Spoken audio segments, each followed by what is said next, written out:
I'm going to be teaching you today on this podcast on exactly how to develop leaders. Teaching you how did I take 1 million people and prospect them and put them through my system. It took about 10 million to 100 million leads over the years. How did I get those people to say, yes, I want to go through your system. I want to go through your education. I want to get started. So let's talk about it. I get 95 to 100% show up ratios on my leads because of the way that I confirm appointments. It's the sales line. A lot of you guys depend on emails and text messages and you hope and pray the people are going to show up. You've got to have a systematic approach, because if you develop this and you learn this and master this, then what happens is you can teach it. And that's the magic of the business. Can you imagine the hundreds of thousands and millions of dollars you're going to earn if you're just half as serious as I am? But for the people that really want to make it happen, step forward and let's go on this journey together.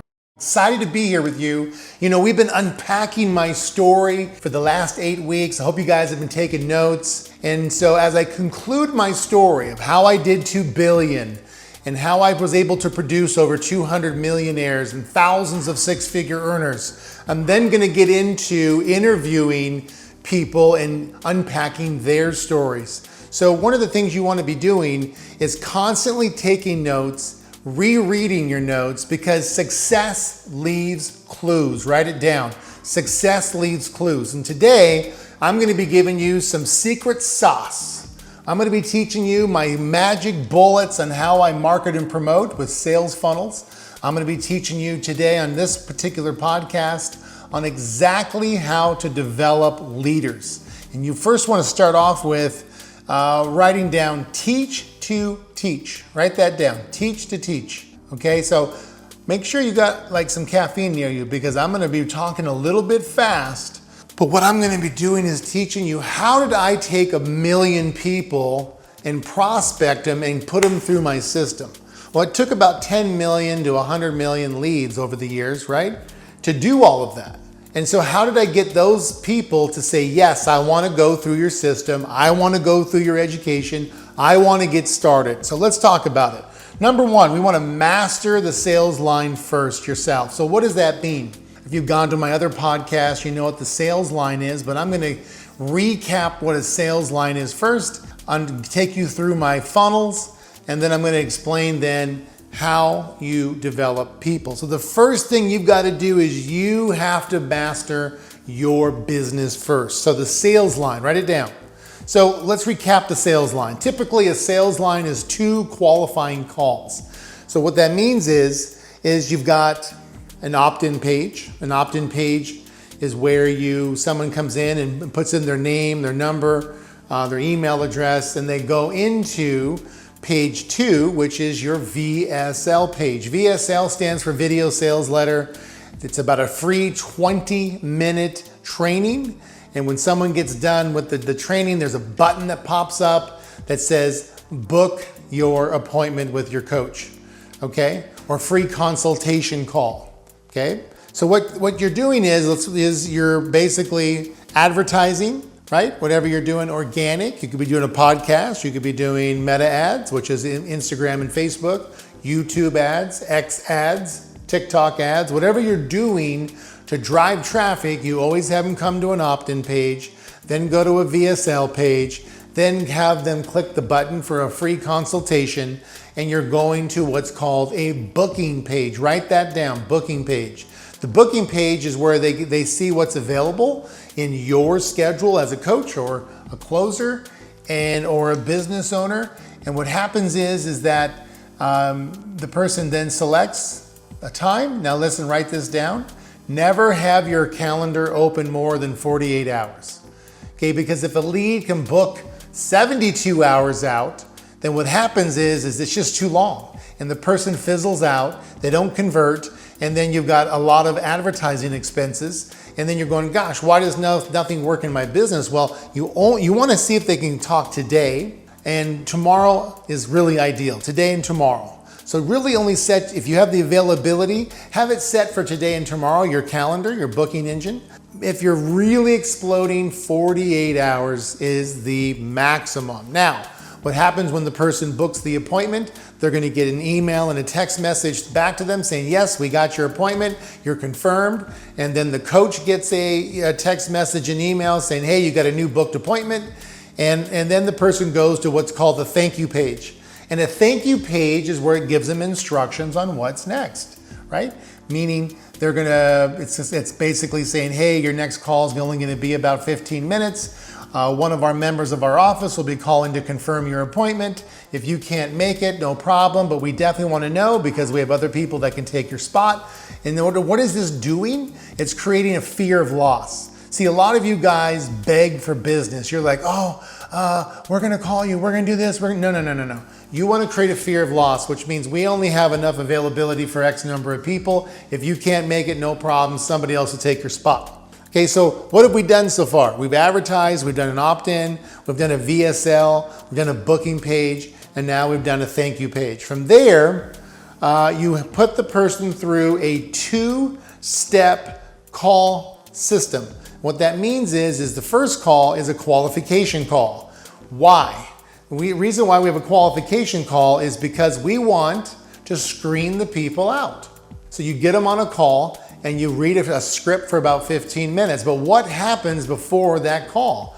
You've got what's called a 48-hour, a 24-hour, and a day of before the call, right? So what does that mean in layman's terms? You're going, gosh, well, okay, AP, I get it.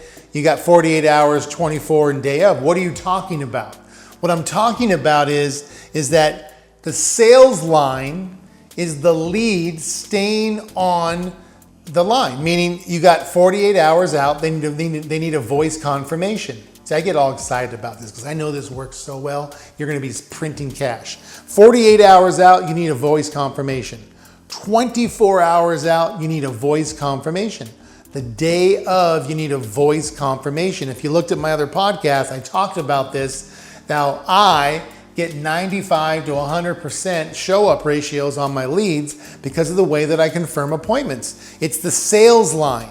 48, 24, and day of needs a voice confirmation on 48, a voice confirmation on 24, and a voice confirmation on the day of. The lead shows up for the call. In addition to the voice confirmations, we send emails and text messages every single day, and it says, please respond confirmed. So what happens? What is the definition of staying on the sales line? What does it mean? Well, what it means is that if you do a voice confirmation, right, on 48, then on the 24 and on the day of, you've kept that lead on the sales line. However, if you don't get a voice confirmation, let's say you get one on the 48, but you don't get one on the 24. What happens is this, gang. If you get a voice confirmation every single day, you have a 95% chance of that lead showing up for the call. If you get only one voice confirmation, two voice confirmations, it drops down to 50%. If you only get one, it drops to 20%. And if you get no voice confirmations, you're probably going to be 10% or less. You see, a lot of you guys depend on emails and text messages, and you hope and pray the people are going to show up. You've got to have a systematic approach. Our setters, write it down, has got to hit 95% appointment confirmations for the closers. They have one job, getting the lead to the sales call. That's it. That's the job of the setter, right? So what are the indicators here? If a lead gets confirmed on the 48, but then the 24, there's no voice confirmation, even though we're calling all day long, which is a different philosophy I'll teach you later. What happens is if they don't pick up, they're basically telling you they don't like how they feel. So when you talk to them yesterday, how you read the script to them, they don't feel good. See, they don't feel good. So if they don't feel good, then the next day when it's time to voice confirm them again, they go, hey, I don't want to talk to you, but the only way they can say that to you is to not pick up. And then guess what happens? It goes to the reschedule or the rebook tab. So that means the lead has fallen off the sales line. So to make a long story short, to stay on the sales line basically means that you've got 48, 24, and day of all voice confirmed, and then the person shows up. And so if you got 10 sales calls, that means 9 to 9.5 people show up for a qualification call or a sales call. That is mastering the sales line. If you got that down for 3 or 4 months and you're at 95% appointment confirmation, guys, let me tell you something. There's a reason why I beat everybody in the marketplace. You put me and my team next to any other team in the marketplace, we will dominate them. Not because we're better than them, but because our technique and our systematic approach is like bringing a BB gun to a knife fight or a cannon to a BB gun fight. We outproduce and overproduce anybody next to us. You take the most, you name one of the gurus out there, right? That you guys know. We won't say who they are. There's like 4 or 5 of them that we all know who hasn't done the volume I've done, but they think they're doing great if they get 20 to 30% show up, which means 10 calls booked, 2 to 3 show up. They think that's smoking. If we don't get 9 to almost 10